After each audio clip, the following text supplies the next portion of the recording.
YouTube? This is Vargas XX78 back with you again with another collection pick of video. Just wanted to share with you guys the massive haul that I had waiting for me at the comic book store. The reason why it's so much is because I've been kind of strapped for cash, so I left behind a couple of books last time, and I just couldn't pick them up. But I got some money together and basically just emptied out my file. So it's a lot to talk about here, and some things are definitely going to be cut because I just can't afford buying so many comic books, unfortunately. But yeah, so I'll get to the points as I go along. First off, I got some freebies at the comic book store. I got this WonderCon Anaheim 2017 bookmark. There's going to be a WonderCon. It's affiliated with Comic-Con San Diego. Just they do it in Anaheim. And it's 3 days of guests. Same thing as Comic-Con, just on a slightly smaller scale. I've always wanted to go to WonderCon, but I haven't had a chance to go. Then we got a little promotional thing for Old Man Logan 21, which is going to kick off the last run of the creative team that's been working on Old Man Logan with a past live 4-issue event. Don't miss Jeff Lemire's 4-part saga, bringing his critically acclaimed run to a close. Old Man Logan 21, 22, 23, and 24. And you can see Wolverine and how he started out, and each one is a different cover leading up to Old Man Logan. So yeah, the creative team that brought Old Man Logan is not gonna be doing it anymore, which is a bummer because I really like the artwork. That actually really sucks, but all good things must come to an end, I guess. Also got this Deadpool mini poster, Till Death Do Us. It's a Deadpool mini event where Deadpool and his wife come to blows, which is going to be in Deadpool 28, Spider-Man Deadpool 15, and Deadpool The Mercs for Money number 9. Needless to say, I'm not going to pick that up. And we got on the other side a poster for Amazing Spider-Man 25, which features the return of Norman Osborn. And this has already come out by the time I'm recording this video. But unfortunately, this damn book's $10, so I don't know why. How does Marvel get the idea to release a $10 Amazing Spider-Man monthly book? They're freaking insane. The last book I bought that was anywhere close to that was the $7 Green Lantern book. That was the end of Jeff Johns' run on Green Lantern. And that was actually a beautiful book. That was a sort of a hardcover-ish book. And so yeah, they better do something like that with Amazing Spider-Man 25, because for $10, that's crazy. And I also got this DC Collectibles book, which has a couple of statues and the like. Alright, on to the comic books. Still picking up Action Comics. This and Batman is really hitting the fan as far as the new Rebirth mysteries. Also Flash, but I'm not collecting Flash, so I don't know what's going there. But I don't know what's going on there. But Action Comics has been dealing with a lot of these Superman mysteries since Rebirth, like the human. There's a human Clark Kent running around, and you still have Lois Lane trying to adapt to her life, assuming the position of the New 52 Lois Lane, and pre-Flashpoint Superman is doing its own thing. So there's a lot of material in the books, and I'm loving the new writing in Superman and Action Comics. So I'm still keeping Action Comics. In this one, they try to delve into the mystery of what's going on with that human Clark Kent. And in Action Comics 974, like blue lightning energy is as he remembers something that was stolen from him. In this issue, you can see blue lightning is coming out of it. So he's not 100% human. There is something fishy about this human Clark Kent. Then we got Amazing Spider-Man Renew Your Vows, issue 3. I'm digging this quite a bit. Actually, I like that Spider-Man in this book is married with Mary Jane, and they have a daughter. I just really like that dynamic. And this is issue 4 against the Mole Man, who's looking a bit more mole-ish. But yeah, like this, like the writing, the artwork's pretty good. Just like it a lot. So it has a nice feel to it, and I hope this book keeps going. Picked up Amazing Spider-Man issue 22, which is this whole clone conspiracy thing, where the Scarlet Spider Ben Reilly is revealed to be the Jackal that's bringing back these clones, and he reveals that after he died the first time, Miles Warren, the Jackal, took some of his tissue sample and was doing, more clone experiments, and but he perfected it a bit, or he perfected it up to the point where the clones would remember the moment that they died. So they had all their memories up to the point. So, but he would torture Ben Reilly over and over and over again until he got the hang of that procedure, and that's what drove Scarlet Spider crazy. Because you can't be a supervillain without being crazy. Then we got Amazing Spider-Man issue 23. I don't know if I mentioned this before, but I really love the Alex Ross covers. I think they're pretty awesome. And then we got 24. Amazing Spider-Man 24, which has a battle. Basically, spoilers to this thing, it ends with the Jackal losing control of the clones, and then they start having cellular degeneration, so they all become like zombies, but Spider-Man is able to save everyone by changing the frequency.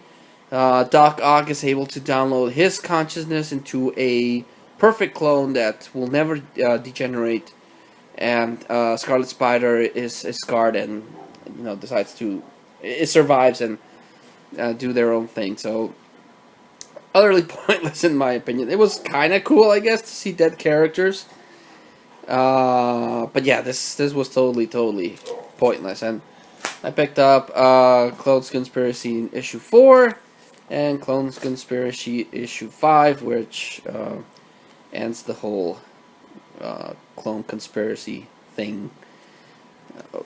Wow, really disappointed with this Spider-Man event. Picked up Spider-Man Deadpool number 12, filler issue with Christmas theme. Then picked up Spider-Man Deadpool issue 13, regular team Kelly and McGinnis, and then issue 14, where they get stuck in Weird World, which is where the X-Men have set up shop. So, yeah, that's going on. I've dug the regular creative team of Kellis and McGinnis. I like the artwork, and the writing is funny. And they are kind of like peeling away layers with the deal with Mephisto. But they have a lot of crappy fill-in issues.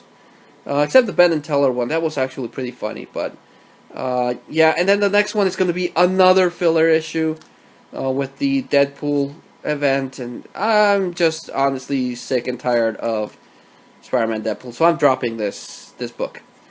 Yeah, it's just too many filler issues. This should have been a miniseries, but they expanded it because, of course, Deadpool is popular thanks to the movie, and Spider-Man is always popular. But just too many filler issues, and I'm kind of grown sick of it. Picked up Batman issue 16, 17, and 18. And this is the I Am Bane storyline, where Bane comes to Gotham seeking revenge on the Bat. And he takes the Batman family hostage, and they really amped Bane up quite a bit in this series.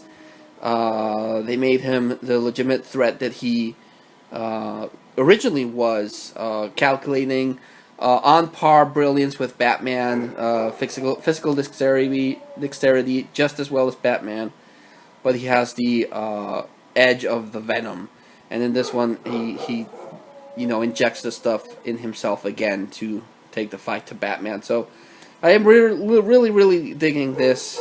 The artwork is amazing and the writing is pretty cool. Just really digging this very much. And I read online that Swamp Thing is going to come into the Batman book, so that's pretty awesome. Also picked up Batman and the Teenage Mutant Ninja Turtles Adventures. This is the animated Batman teaming up with the new animated Ninja Turtles. This is actually loads of fun. Just like the original one, this is amazing. A huge mark for both properties, Batman and Ninja Turtles. And seeing them together is always awesome sauce in my book, so this is good. Batman, Dark Knight, The Master Race, number 7. One more issue to go from the much delayed, much maligned series. This thing has been pushed back so far, and I don't know when issue 8 is going to come out. But the writing is pretty good. The artwork is awesome. Just, goddamn it, DC, get your act together and publish the last freaking issue already. Crossovers. If you see my channel, you know I'm a huge mark for crossovers. And this is He-Man and the Thundercats. Where you got Skeletor and Mumra teaming up. Quite forcibly, but still teaming up. To gain superpowers and dominate the universe. This series has been really good. The artwork is okay. Not a big fan of the artwork, but this has been a lot of fun. This is really good. If you can pick up the trade, that definitely do so. But if you like He-Man and Thundercats, and I do because I grew up watching both cartoons, this is a lot of fun. Definitely pick this up if you like Thundercats and He-Man. Picked up Justice League 14, where they fight Amazo.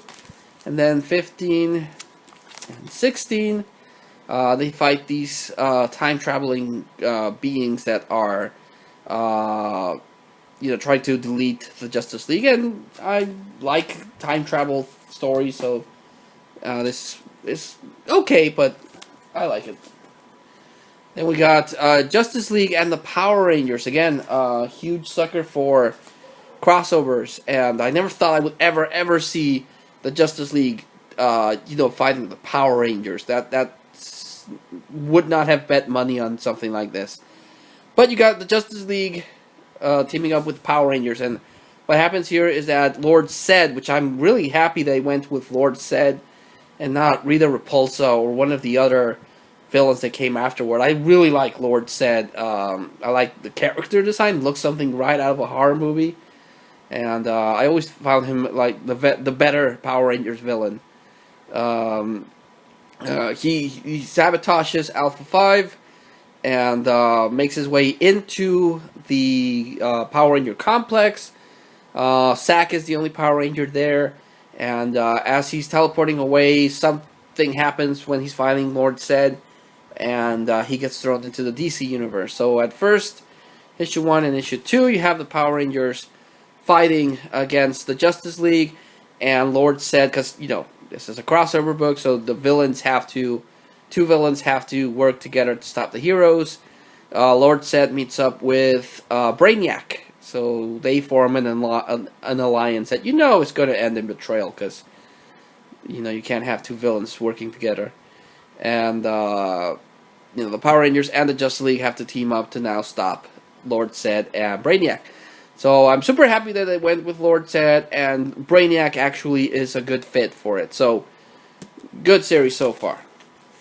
And then we got the ever-present, always loved Simpsons Comics 235.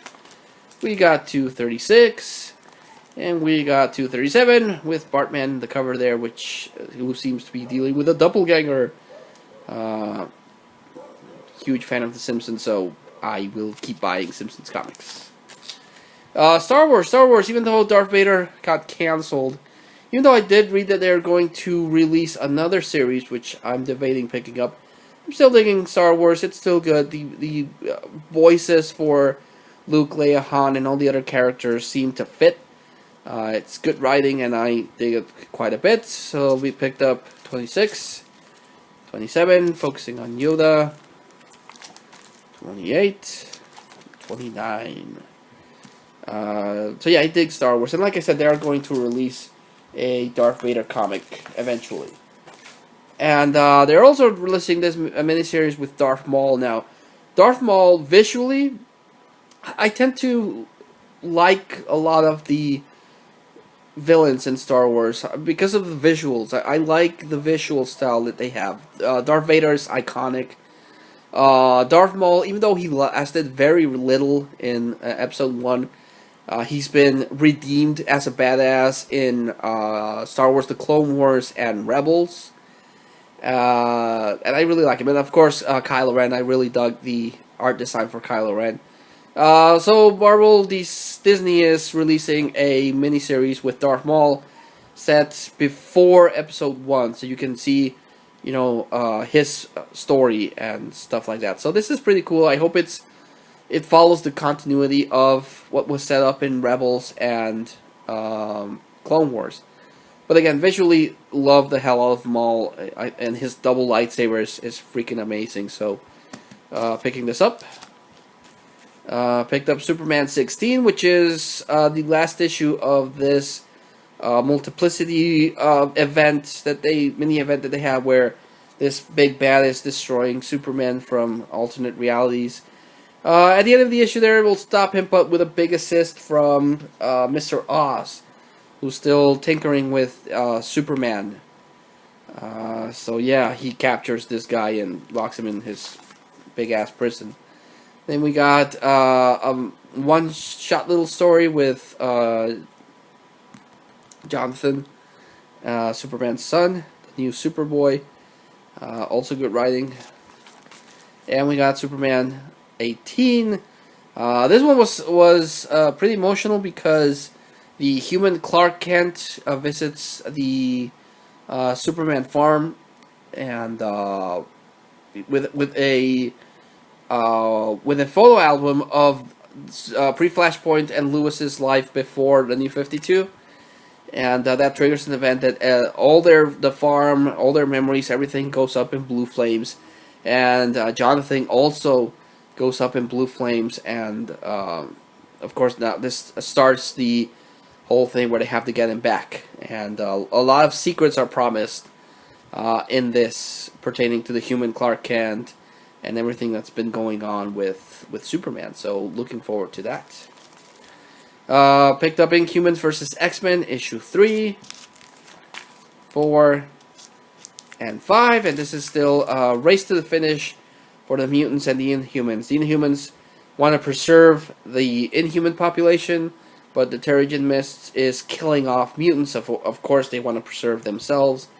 And apparently, because in the Marvel Universe, you can't just sit down and talk to people. All-out war breaks out, and of course, they fight.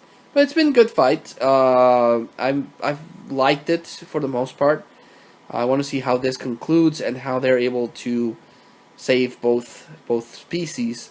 But I am happy to see that Marvel has not forgotten about the X-Men.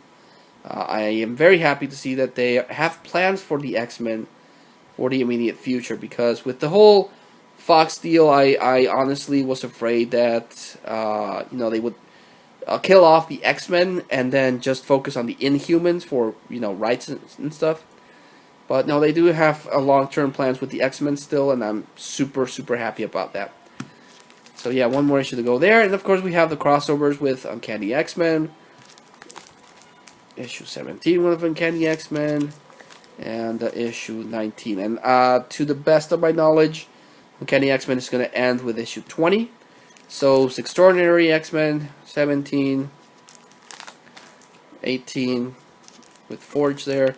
Which is this actually I have to look into, because I was pretty sure Forge went crazy, went evil, and died. But in this one, he wants to build a machine to, take care of the Terrigen Mists. And issue 19 with Ileana Rasputin magic there.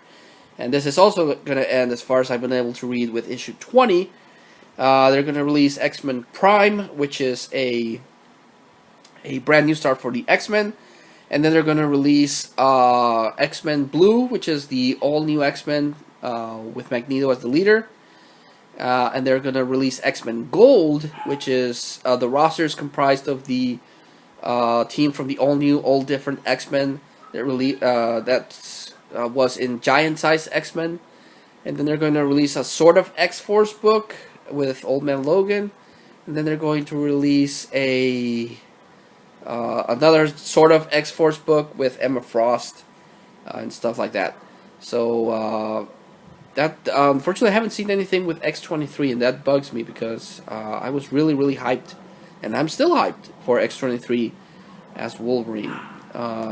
So yeah, this is going to end.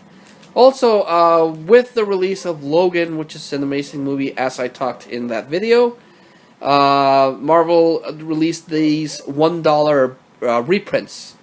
For $1, you could buy Wolverine vs. Hulk, which is a reprint of The Incredible Hulk 181, which is Wolverine's first appearance. See right there, $1. And you could also buy the first issue of the Wolverine series. The first, I think it's the first. It's not the main series because otherwise I would have bought it. It's the miniseries that they released, and then you could buy Marvel Comics Presents for $1, which showcase Wolverine, and one more book that I'm going to show here. So this is a reprint. This is as close as I'm ever going to get to owning Wolverine's first appearance, and for $1, it's pretty good. I'll take it. You can't beat the price. It's $1 to be able to read Wolverine's first appearance, and I'm happy with that. Yeah. If I ever become a millionaire, of course I'll buy Wolverine's first appearance. But this is $1, and I get to read this first story. So hell yeah. And we got Old Man Logan issue 17 and Old Man Logan issue 18. Old Man Logan is still stuck fighting the Brood in the space station. In previous issue, he's been having like flash forwards back to the wasteland and then flash presence against the Brood, and the reason for that is because the Brood infected Jean Grey, who went looking for Old Man Logan. And in these visions, Old Man Logan sees that the Hulk son that he took without Logan grew up to be a tyrant, so he decides that he wants to get back to the wastelands and take care of the kid that he left behind. So I don't know what's going to happen with Old Man Logan. The solicitations show that he's still part of the Marvel Universe, but I don't know if he really can go back and then come back with the Hulk kid. This is the other book that I was mentioning. This is the reprint of X-23's origin issue. I think it's called Innocent Lost, which I don't own, but I went to see Logan. I freaking loved the portrayal of Laura, X-23, so I wanted to pick this up, and this explains the origin of X-23 in the comic books.